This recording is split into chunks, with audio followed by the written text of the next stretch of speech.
올해 2022년에는 저와 여러분 우리 모두가 무엇보다도 심령의 평안한 평강의 복을 다 얻게 되시기를 주의 이름으로 축원합니다.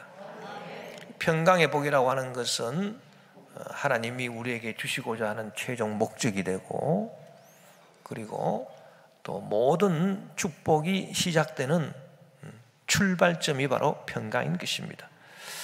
이 평강이라고 하는 것이 어떤 복인가 우리가 영적으로 살펴보면,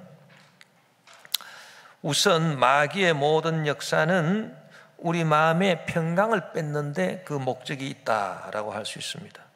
마귀가 하는 일이 뭡니까? 우리를 죄로 유혹해서 우리를 범죄자로 만들고, 그리고 범죄케 함으로써 우리 양심의 자유를 빼앗아가고, 그리고 우리 심령의 평강을 뺏어가는 것이 목적이고,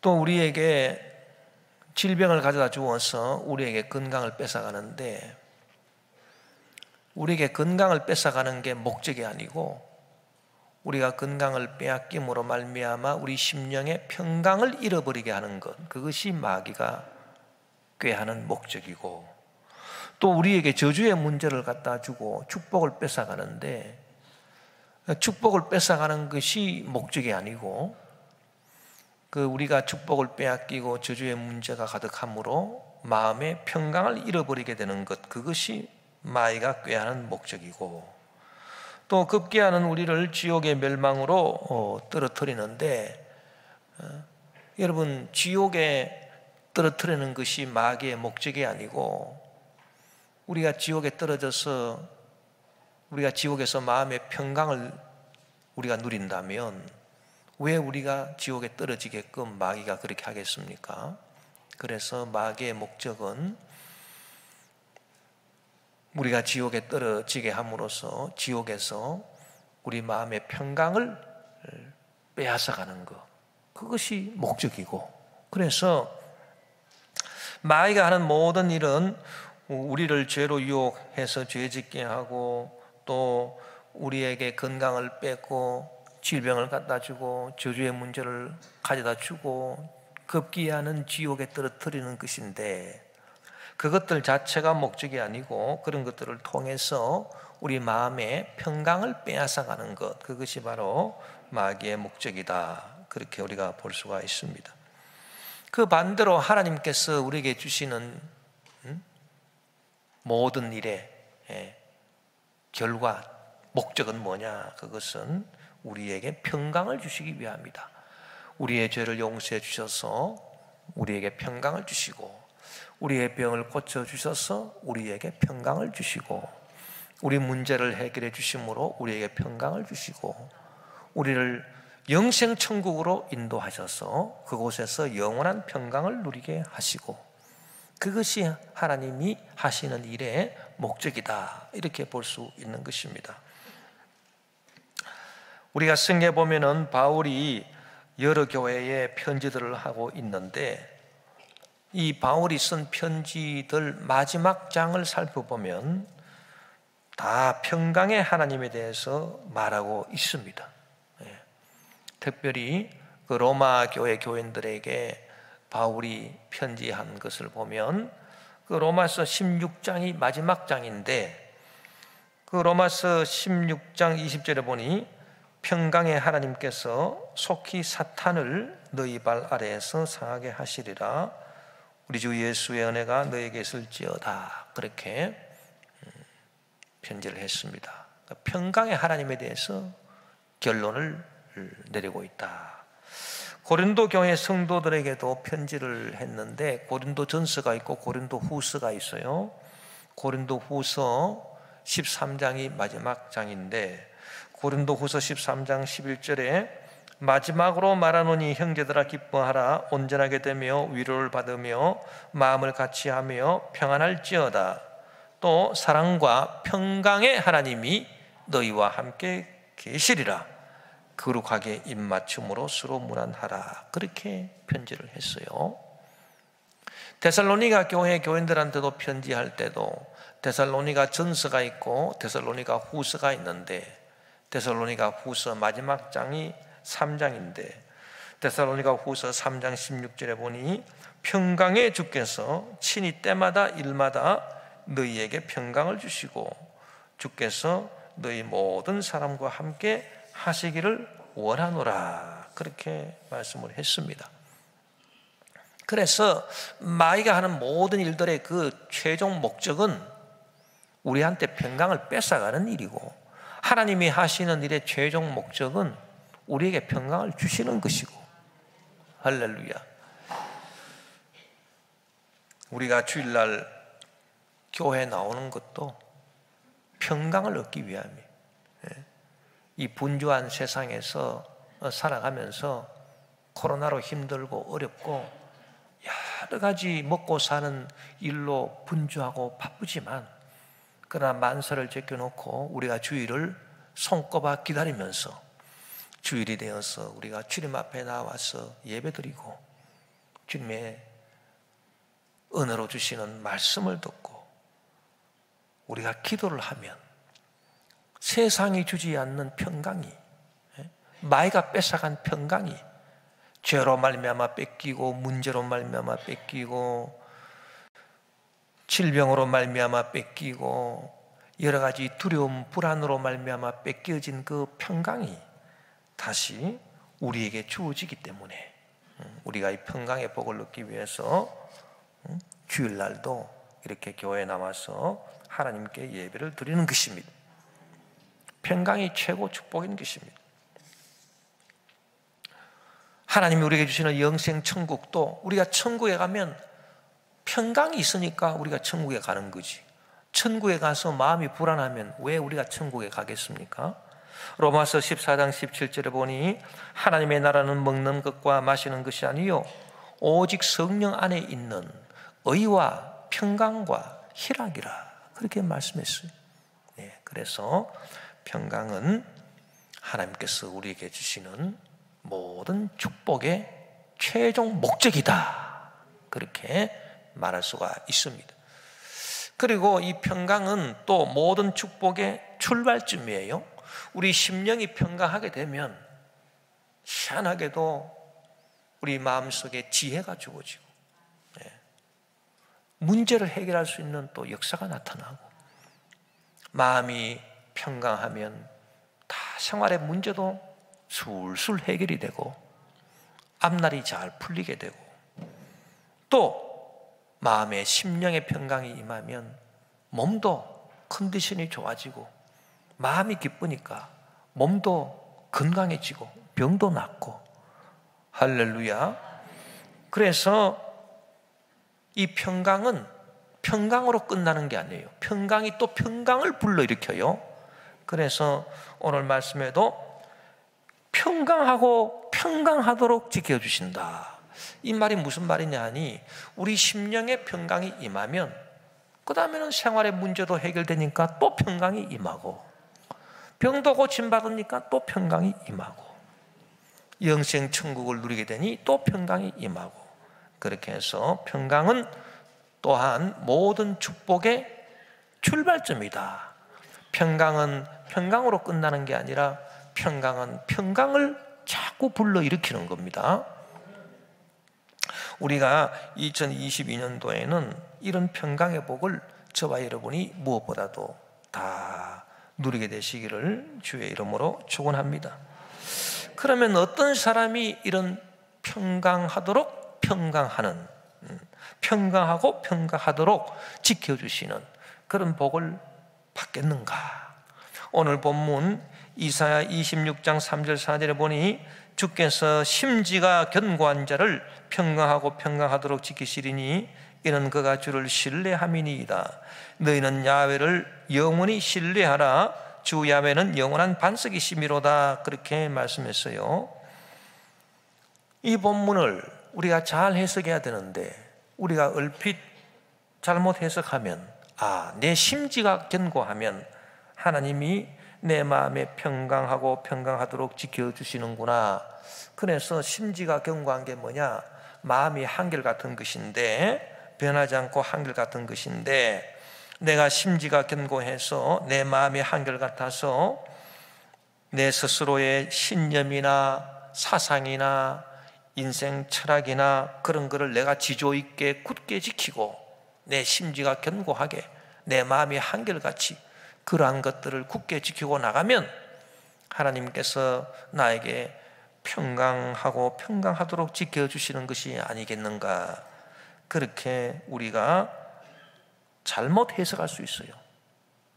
그런데 이런 해석은 이 성경을 잘못 해석하는 겁니다. 왜냐하면 오늘 본문에 주께서 심지가 견고한 자를 평강하고 평강하도록 지키시리니 이는 그가 주를 신뢰함이니이다. 이 주를 신뢰한다라고 하는 말이 나중에 나오잖아요. 그러니까 이 말씀을 제대로 해석하려면 심지가 견고하다, 즉 마음이 한결같다라고 하는 이것이 무엇과 연결되느냐? 주를 신뢰하는 것, 여기에 연결이 되는 거예요. 그래서 내가 마음이 한결같이 심지가 견고해야 되는 것은 내 신념이나 내 인생 철학이나 내 사상에 내가 한결같이 내가 흔들리지 않는 것, 그것을 말하는 게 아니고 내가 무슨 일에 내가 한결같아야 되느냐, 내가 무슨 일에 흔들리지 않고 한결같고 심지가 견고해야 되느냐, 그것은 주님을 의지하는 일에, 주님을 의지하고 신뢰하는 일에 내가 늘 한결같이 흔들리지 않는다면, 그렇다면 하나님께서 나에게 평강하도록 평강하는, 계속 평강하는 그런 복을 주신다라고 하는 것입니다. 그래서 내 심지의 견고함, 즉 내 마음의 한결같음이 어디에 적용돼야 되느냐? 주님을 의지하고 신뢰하는 일에 적용이 돼야 되는 거예요. 우리가 주님 앞에 나와서 주님, 저는 부족합니다, 연약합니다, 어리석습니다, 죄가 많습니다, 저는 주님을 의지하지 않고서 주님을 신뢰하지 않고서는 한순간도 살 수가 없으니 저는 늘 한결같이 어제나 오늘이나 아침이나 저녁이나 낮이나 밤이나 깨어날 때나 잠들 때나 일할 때나 쉴 때나 늘 주님을 의지합니다. 주님을 신뢰합니다. 내가 주님을 의지하고 주님을 신뢰하는 이 일에 내 심지가 견고하고 내 마음이 한결같습니다. 이런 믿음을 가진 사람이 하나님으로부터 평강하고 평강하도록 지키심을 받는 그런 축복을 받게 되는 것입니다. 그래서 오늘 본문 말씀을 우리가 공동번역 성경에 보면은 잘 이렇게 나와 있어요. 같은 본문 말씀인데 오늘 공동번역 성경에 보니 마음이 한결같아. 이게 견고가, 이게 심지가 견고하다 그 말이죠. 마음이 한결같아. 뭡니까? 당신께 몸을 맡기는 그들, 즉 주님을 의지하고 주님을 신뢰하는 일에 어제나 오늘이나 변함없이 마음이 한결같고 심지가 견고한 그런 사람을 당신께서는 번영과 평화로 지켜주시옵니다. 그래서 4절에도 영원히 야훼를 믿고 의지하여라, 야훼는 영원한 바위시다, 그렇게 말씀하고 있는 거예요. 잠언 3장 5절 6절에도 보니 너는 마음을 다하여 야훼를 신뢰하고 내 명철을 의지하지 말라. 너는 범사의 그를 인정하라. 그리하면 내 길을 지도하시리라. 그래서 우리가 마음이 한결같아서 잘 될 때도 잘 못 될 때도 슬플 때도 즐거울 때도 괴로울 때도 평안할 때도 언제 어디서나 항상 주님을 의지하고 주님을 신뢰하고 주님을 인정하라. 그 일에 한결같아라, 그 말씀입니다. 그리할 때 하나님께서 우리 인생을 지도해 주시고 우리 인생을 평강하고 평강하도록 지켜주시는 그런 축복을 받는다는 것입니다. 할렐루야. 우리는 주님을 의지하고 주님을 신뢰하는 일에 늘 한결같아야 합니다. 그래서 주님께 기도하고 간구하는 일에 늘 한결같아야 되는 거예요. 사람의 마음은 사랑에 대해서도, 우정에 대해서도, 자기 사상에 대해서도, 신념에 대해서도 늘 한결같을 수는 없습니다. 그러나 하나님을 의지하고 하나님을 신뢰하는 일에는 늘 한결같아야 되는 거예요. 사람의 마음은 사랑에 대해서도 우정에 대해서도 한결같을 수가 없어요. 우리가 조선시대 역사를 보니 조선시대 세종대왕의 총애를 받고 절친했던 친구였던 수재, 천재, 수재 두 사람이 있었습니다. 우리가 잘 아는 성삼문과 신숙주예요. 조선시대의 과거의 급제를 하려면 적어도 30년 이상 공부를 해야 되는데 이 두 사람은 수재이기 때문에 참 고속도로 이렇게 시험 치고 합격하고 시험 치고 합격하고 해서 진사 시험부터 시작해가지고 쫙 그 과거에 시험까지 다 급제를 했는데 최종 과거에 급제를 할 때 성적표를 보니까 성삼문이 1등이요 신숙주가 2등이라. 그래서 세종대왕이 이 성삼문과 신숙주를 아주 총애했습니다. 집현전에 학사로 두고 그들에게 훈민정음, 우리가 쓰는 한글을 만들어라 명령을 했죠. 성삼문은 집현전에서 활동하면서 세종대왕의 명을 받아서 친구 신숙주와 함께 훈민정음 정리 작업에 참여했습니다. 이 과정에서 이 어문론의 대가인 명나라 한림 학사 황찬의 도움을 얻기 위해서, 황찬이 어디 있나? 중국 요동 땅에 있습니다. 그분을 찾아가서 배우기 위해 가지고 13차례나 요동에 신숙주와 함께 다녀왔어요. 그렇게 13차례나 신숙주와 함께 다녀왔으니 얼마나 우정이 깊었겠습니까? 그러나 두 사람의 우정은 늘 한결같지 않았습니다.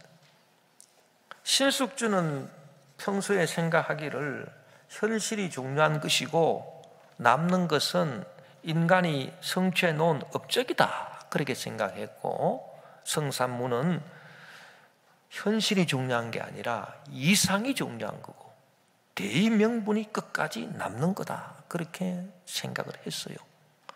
개유정난이 일어나가지고 수양대군이 집권을 하자 이 성삼문은 이상을 생각했고 대의명분을 생각했습니다. 세종대왕이 집현전 학사들을 불러서 자기와 신숙주를 불러서 어린 새손 단종이죠. 어린 새손 단종을 앉혀놓고 너희들이 이 새손을 잘 보살펴라. 아들 문종은 병약하고 이 새손은 아직 어리니 장차 이 나라가 어떻게 될 줄 모르겠다. 단종을 잘 부탁한다고 그렇게 했는데 성삼문은 그 세종의 당부를 깊이 마음속에 새겨두고 단종을 잘 보필하려고 했습니다.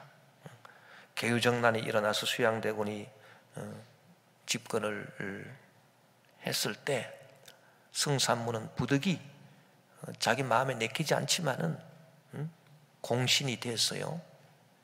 그러나 나중에 단종이 다시 복위할 것을 기다리고 하다가 결국 나중에 그 계획이 다 수포로 돌아가고 형장의 이슬로 사라졌습니다. 그 열형을 받아서 30대 중반의 나이에 세상을 떠났어요. 신숙주는 그 후로 한 20년을 더 오래 살면서 세조를 도와서 조선의 기틀을 굳게 세웠습니다. 자, 세월이 지나가고 나니 평가가 갈라집니다. 성삼문은 결국 충신으로 대의명분으로 그 절개가 남게 되었고 신숙주는 변절한 자라 많이 이렇게 욕을 얻어먹게 되었지만은, 또 한편으로는 그 사람은 현실을 직시하고 업적을 쌓은 사람이다, 그런 또 평가도 있습니다. 좌우지간 분명한 것은 이 두 사람의 우정이 한결같지 않았다라고 하는 거예요. 우리가 인생을 살면서 사랑이나 우정의 한결 같을 수가 없어요. 세상의 모든 것이 다 변하기 때문입니다. 나 자신 스스로 가진 이념이나 사상에 대해서도 내가 늘 한결 같을 수가 없습니다. 내가 가진 정치 사상, 정치 이념, 신념, 사상에 대해서도 내가 늘 한결 같을 수가 없어요. 지금 가톨릭 교황이 프란치스코 교황인데, 이 프란치스코 교황 바로 이전에 교황이 베네딕토 16세 교황입니다.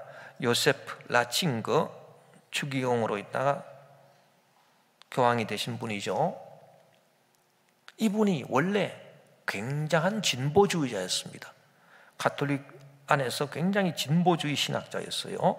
1966년 요세프 라칭거는 튜빙겐 대학교 신학 교수로 부임하면서 진보주의 신학자 한스 킹과 함께 가톨릭 교회를 개혁하는 그런 작업을 시작했습니다. 1968년 그리스도교회 입문서를 통해서, 이 진보주의자들은 권위를 싫어하잖아요. 그래서 교황도 의사결정을 하기 전에 교회 안의 의견을, 다른 목소리를 들어야 할 의무가 있다, 그렇게 강조를 하고, 또 교황청의 관료들이 교회를 경직시키고 있다고 서슴없이 비판했습니다. 요세프 라칭거 교수가 그렇게 비판했어요. 그러나 그가 사상적인 전향을 맞이하게 됩니다. 1967년과 1968년 독일 대학가를 휩쓴 네오막시즘의 열풍, 즉 극렬 좌파 학생 운동이 일어나서 그 신학대학 안에도 이 극렬 좌파 운동이 일어나가지고 진보적 성향 있는 신학 교수들마저도 학생들한테 조리돌림을 당하고 강의 마이크를 뺏기고 하는 일들이 일어나고, 또 교정에 이 극렬 좌파 신학생들이 성경은 민중을 기만하는 비인간적인 문서라고 성경을 비난하는 그런 구호를 남발을 하고 문헌을 뿌리고, 예수에게 저주를, 이런 전당과 구호를 교정에 뿌리고 그렇게 하는 것을 보고, 이 요세프 라칭거 교수는 강경한 보수적 성향으로 돌아섰습니다. 원래 진보 쪽에 있다가 보수로 돌았으면 굉장히 강경한 보수가 돼요. 그래서 이분은 나중에 추기경이 되고 결국 교황이 됐는데, 이분이 교황이 돼가지고는 피임도 금지, 낙태도 금지, 아주 그런 보수적인 그런 그 신앙의 가치를 추구하는 그런 분이 되었습니다. 훗날 그런 회고록에서, 당시 나는 무신론적 열정에 사로잡힌 흉한 얼굴을 보았다. 심리적 불안, 모든 도덕적 성찰을 부르주아의 썩은 냄새라고 내던져버리는 좌파들의 열등의식, 이런 것들이 베일을 벗는 장면을 목도했다, 그렇게 회고록에 쓰고 있습니다. 그러면서 자기가 사상적으로 전향했다라고 하는 것을 말하고 있는 거예요. 참 이런 것을 보면은 인간의 사랑이나 인간관계의 우정이나 또 자기가 가진 신념이나 사상이나 뭐 이런 것도 한결 같을 수가 없는 거예요. 또 한결 같아야 될 이유도 없어요. 왜냐? 세상의 모든 것들은 다 변화무쌍하기 때문입니다. 영원한 것이 없기 때문입니다. 우리가 한결 같아야 되는 것은요, 오직 하나밖에 없습니다.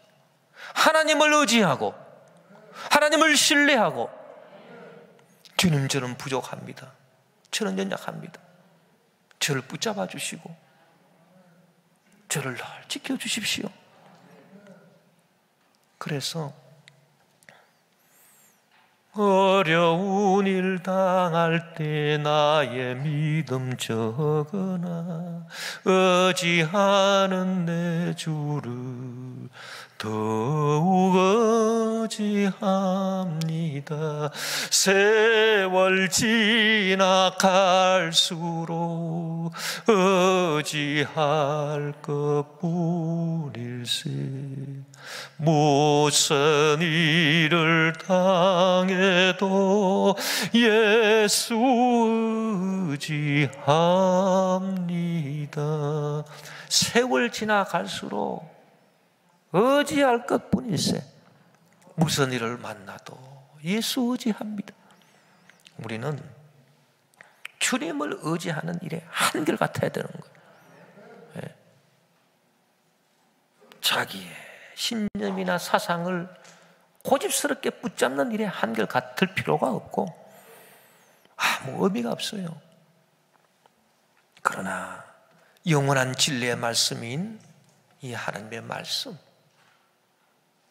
살아계신 주님, 나를 위해서 십자가에 피 흘려 죽으시고 나를 죄악 가운데서 구원하신 주님, 주님을 사랑하고 주님을 의지하고 주님을 믿어주고 주님은 실력 있는 분이다, 주님은 내 모든 문제를 해결하고 내 모든 병을 고치시는 분이다, 나를 지옥의 멸망에서 구원하시는 능력자 나의 주님이시다, 주님을 믿어주는 그 일에 우리는 항상 마음이 한결같아야 되는 거예요. 어쩌나 오늘이나 변함이 없어야 돼요.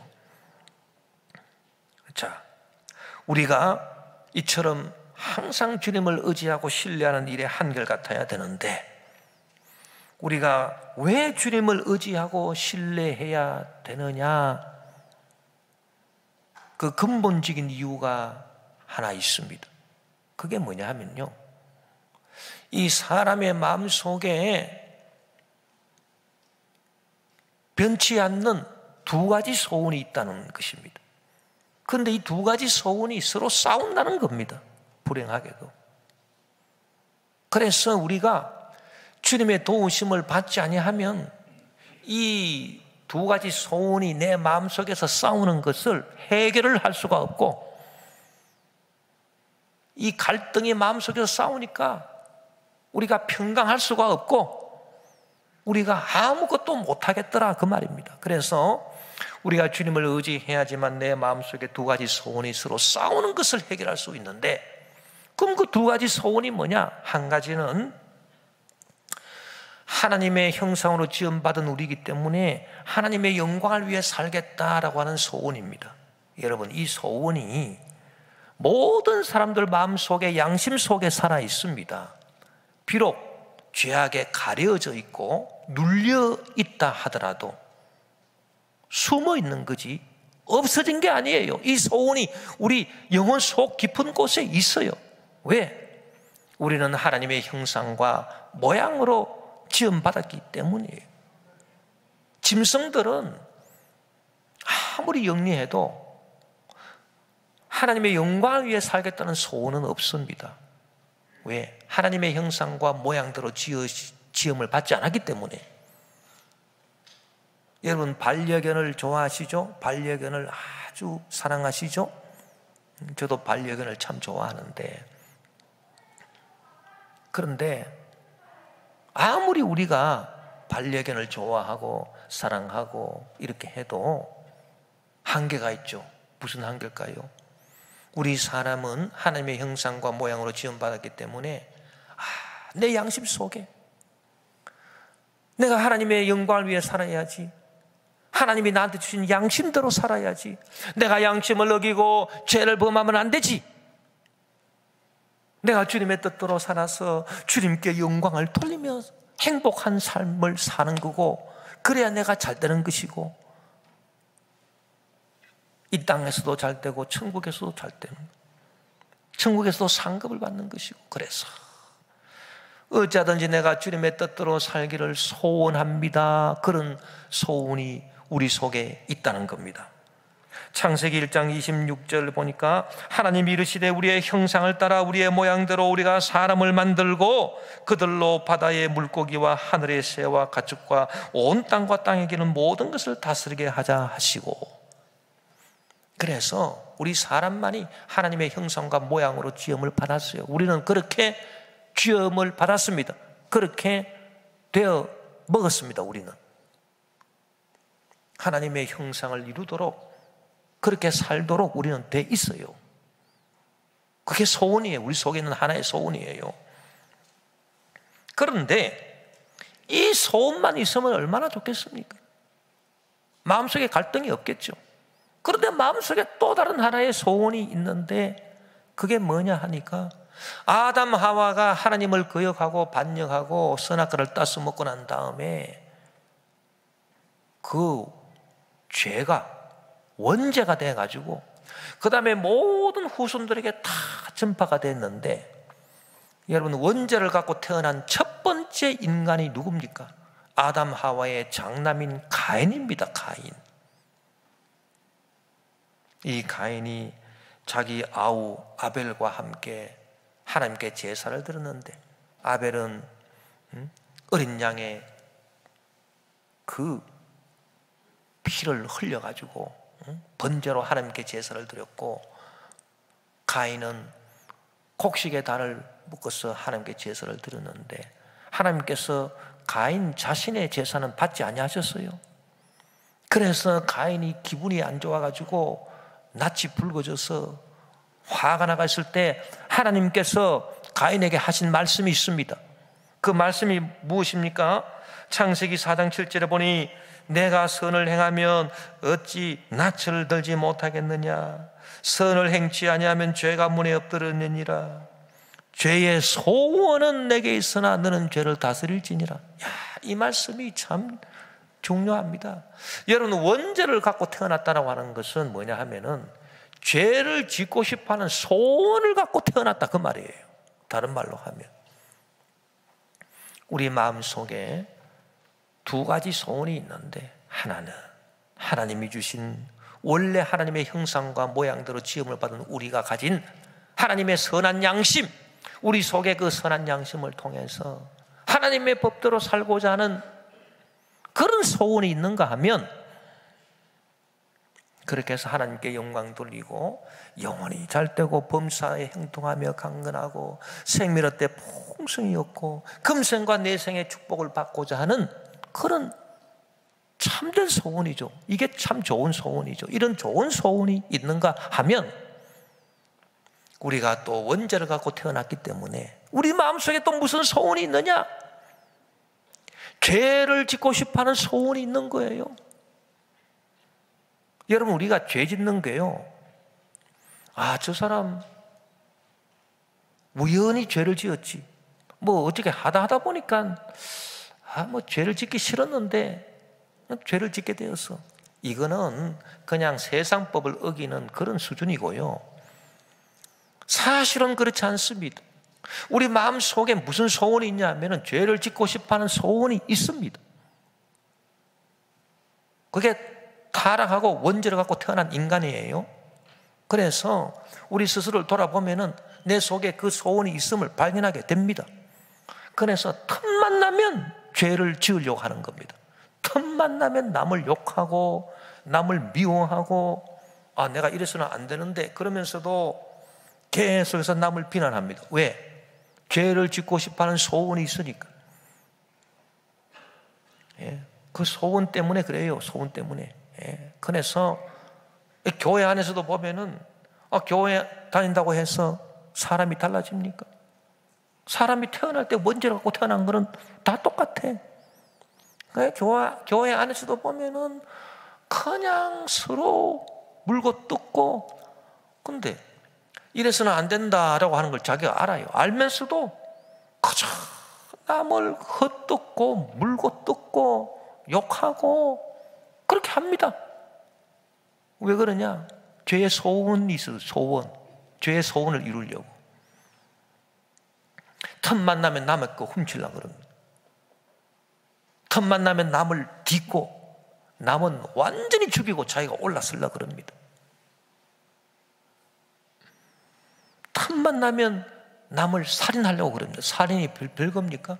남을 완전 뭉개버리고 자기 욕심을 이루려고. 그 살인이죠. 틈만 나면 음란하려고 합니다. 틈만 나면 간음하려고 합니다. 틈만 하면 남의 것 도둑질하고 거짓 증거하고. 왜 그러냐? 죄의 소원들이 다 있는 거예요. 우리가 이 성경에 보면은 이 죄를 짓는 거는 소원을 갖고 죄를 짓는 거예요. 그렇기 때문에 필연적으로 죄를 짓습니다. 우연히 죄를 짓는 거, 그거는 세상 법 조문에 대해서 아이고 우연히 하다 보니까 이런 죄를 지었다 저런 죄를 지었다 하는 거고요. 성경적으로 정말 기본적인 죄, 하나님의 10계명 이런 거는요, 사람들이 원죄를 갖고 태어나기 때문에 한결같은 소원으로 죄를 지으려고 해서 죄 짓는 겁니다. 그래서 이 두 가지 소원이 서로 충돌한다는 거예요. 한쪽으로는 내가 하나님 말씀대로 살아야지, 한쪽으로는 내가 죄 짓고 살아야지. 갈라디아서 5장 17절, 육체의 소욕은 성령을 거스르고 성령은 육체를 거스르나니 이 둘이 서로 대적하므로 너희가 원하는 것을 하지 못하게 하려 함이니라. 이게 우리 마음의 갈등 아니겠습니까? 이것이 우리 마음의 평강을 뺏어가는 게 아니겠습니까? 여러분, 사람이 죄 짓고, 사람이 무슨 타락하고, 사람이 병들고, 사람이 문제가 있고, 그래서 마음의 평강을 뺏기는 것도 평강을 뺏기는 거지만, 그보다도 더 근본적으로 사람이 마음의 평강을 뺏기는 것은 둘이 서로 싸우기 때문에 그래요. 내 마음 속에 이 두 가지 소원이 서로 충돌하니까 평강을 누릴 수가 없어요. 이게 근본적으로 평강이 빼앗긴 원인이다, 그 말인 것입니다. 그것을 누가 고백하고 있느냐? 사도 바울이 고백하고 있어요. 사도 바울이 무슨 죄를 지었습니까? 사도 바울이 무슨 병이 들렸습니까? 저주에 문제가 있습니까? 그래서 마음이 평강하지 못합니까? 그게 아닙니다. 사도 바울은 자기 마음속을 살피면서 자기 속에 두 가지 소원이 서로 싸우고 있다, 두 가지 법이 서로 싸우고 있다, 그것 자체가 얼마나 괴로운지 모른다. 왜? 갈등이 있으니까 괴로운 거예요. 그것을 사도 바울이 고백하고 있지 않습니까? 로마서 7장 21절 25절, 그러므로 내가 한 법을 깨달았노니 곧 선을 행하기 원하는 나에게 악이 함께 있는 것이로다. 내 속 사람으로는 하나님의 법을 즐거워하되 내 지체 속에서 한 다른 법이 내 마음의 법과 싸워 내 지체 속에 있는 죄의 법으로 나를 사로잡는 것을 보는도다. 오호라, 나는 곤고한 사람이로다. 이 사망의 몸에서 누가 나를 건져내랴. 참 괴롭습니다. 이 두 가지 소원이 싸우니까 괴로운 거예요. 우리 주 예수 그리스도로 말미암아 하나님께 감사하리로다. 그런즉 내 자신이 마음으로는 하나님의 법을, 육신으로는 죄의 법을 섬기노라. 하나님의 법이 있고 죄의 법이 있는데 둘 다 섬기는 겁니다. 얼마나 괴롭겠습니까? 이 갈등이 있으니까. 그래서 여기에 보니까 법이라고 했어요. 법. 하나님의 법, 죄의 법. 이 법이라고 하는 거는요, 그렇게 할 수도 있고 안 할 수도 있고 그런 게 아니지 않습니까? 법은 우연이 아닙니다. 선택사항이 아니에요. 이거는 필연적인 거고 필수사항이에요. 반드시 그렇게 된다는 거예요. 그래서 우리가 하는 말 중에 그렇게 되는 법이야 이렇게 말한다 그러면 반드시 그렇게 된다 그 말이잖아요. 즉 하나님의 법을 따르고자 하는 소원이 있기 때문에 반드시 우리가 그렇게 됩니다. 주일날 교회 나와서 예배드리고 주여 주여 저의 죄를 용서해 주시고 기도합니다. 반드시 그렇게 합니다. 우리가. 왜? 하나님의 법이 나를 필연적으로 끌고 가기 때문에. 그러나 또 한편으로 죄의 법이 있어서 반드시 또 죄를 짓습니다. 미워하고 분노하고 살인하고 간음하고 도둑질하고. 거짓 증거하고 하나님의 계명을 반드시 또 어깁니다. 법입니다. 법. 이 두 가지 법이 서로 싸우니 얼마나 이것이 안타깝고 괴로운 일이냐. 그래서 우리 힘으로 이 갈등을 해결할 수 없어요. 절대로 우리 힘으로 갈등을 해결할 수 없습니다. 그렇기 때문에 우리가 매사에 누구를 의지해야 되느냐? 우리 주 예수 그리스도를 의지해야 되는 것입니다. 왜냐하면 예수님도 사람의 몸을 입고 이 땅에 오셨기 때문에 이 갈등이 서로 싸운 적이 있습니다. 그걸 어디서 예수님은 극복했느냐? 겟세마네 동산입니다.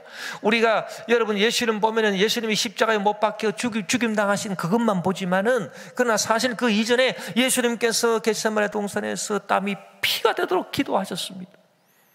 나의 하나님, 내 원대로 마시고 내 뜻대로 마시고 아버지 뜻대로 하시옵소서.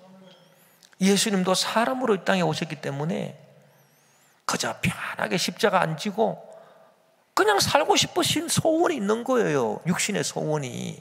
그러나 하나님의 뜻을 위해서, 인류의 구원을 위해서 십자가에 못 박혀 죽으심으로써 인류를 구원하시라는 하나님의 뜻을 이루고자 하는 또 소원이 있는 겁니다. 그 두 가지 소원이 서로 싸우는 겁니다. 겟세마네 동산에서 땀이 피가 되도록 기도하시면서 그 기도의 힘으로 예수님은 결국 육신의 소원을 물리치시고 하나님의 뜻을 이루시고자 하는 그 소원을 이루신 줄 믿습니다. 그렇기 때문에 우리가 예수님 도우심을 받아야 되는 거예요. 우리 힘으로는 할 수가 없는 거예요. 그래서 우리는 날마다 한결같은 마음으로 주님을 의지해야 됩니다. 주님, 저를 도와주십시오. 저를 불쌍히 여겨주십시오. 제 마음속에 두 가지 법이 싸우고 있는데 죄의 법을 물리치게 도와주시고 하나님의 법을 따를 수 있도록 주여 도우시고 도와주시옵소서. 날마다 우리는 매 순간마다 한결같이 변함없는 지조를 갖고 우리가 주님을 의지해야 될 이유가 여기에 있는 것입니다. 히브리서 4장 15절에 보니 우리에게는 대제사장은 우리의 연약함을 동정하실 못하실 이가 아니요 모든 일에 우리와 한결같이 시험을 받은 자로 되 죄는 없으시니라. 예수님도 사람의 몸을 입고 이 땅에 오셨기 때문에 한결같이 그 갈등이 있었다는 거예요. 그러나 결국 기도로서 이겨내시고 그래서 죄를 범하지 아니하셨다는 겁니다. 우리는 이와 같은 예수님의 그 도우심을 받아야 돼요. 또 성령의 도우심을 받아야 됩니다. 갈라디아서 5장 16절에 내가 이르노니 너희는 성령을 따라 행하라. 그리하면 육체의 욕심을 이루지 아니하리라. 성령이여 도와주시옵소서. 사람이요, 아무리 좋은 일이 있어도 이 뭔가 이것이냐 저것이냐 두 가지 중에 하나를 선택해야 된다. 그 갈등이 들어가면 괴로운 거예요. 학교 점수가 참 좋아가지고 수시 원서를 냈는데 서울대학교도 합격하고 연세대학교도 합격하고 자기 가고 싶은 데를 다 합격한 거예요. 너무 성적이 좋아서. 얼마나 좋은 일입니까? 그런데 괴롭습니다. 왜? 선택을 해야 되는데 요걸 선택하려는 게 이걸 버려야 되고 요걸 선택하려면 요걸 또 버려야 되고 갈등이 있는 한은 괴롭죠. 그 갈등이 해결돼야 행복한 거지. 어떤 유능한 사람이 대학을 졸업하고 원서를 냈는데 삼성에서도 오라 그러고 LG에서도 오라 그러고 다 그냥 오라 그러고 여기 갈까 저기 갈까 좋아서 입이 벌어집니까? 아니요. 괴롭습니다. 그 결정할 때까지는 괴롭습니다. 해결될 때까지는 괴로움이 있는 거예요. 하물며 좋은 일도 그런데요. 지금 우리 마음속에 선한 법과 악의 법이 서로 싸우지 않습니까? 이 갈등을 해결하지 않고서 어떻게 우리가 평강을 누릴 수가 있겠습니까? 그래서 우리가 주님 의지하고 성령님 의지해서 주여 내 마음속에 하나님의 법을 선택하게 하시고 죄의 법을 물리치게 하소서. 그렇게 해서 우리가 딱 마음을 통일시켜서 평강의 복을 얻게 되면 그 그때부터 또 평강이 평강을 불러일으키는 것입니다. 죄사함의 역사, 치료의 역사, 문제 해결의 역사, 형통의 역사가 일어나고 하나님께 영광 돌리게 되는 거예요. 우리가 죄의 법을 선택하면서 살아보세요. 그러면 결국은 돌질당하고 죽임당하고 멸망당하고. 그러나 우리가 하나님의 법을 선택하면 참 영혼이 잘되고 범사에 형통하며 강건하고 평강이 평강을 불러일으키는 그런 복을 받아서 오늘 본문이 말씀한 대로 평강하고 평강하도록 인도해 주시는 그런 축복이 임할 줄 믿습니다.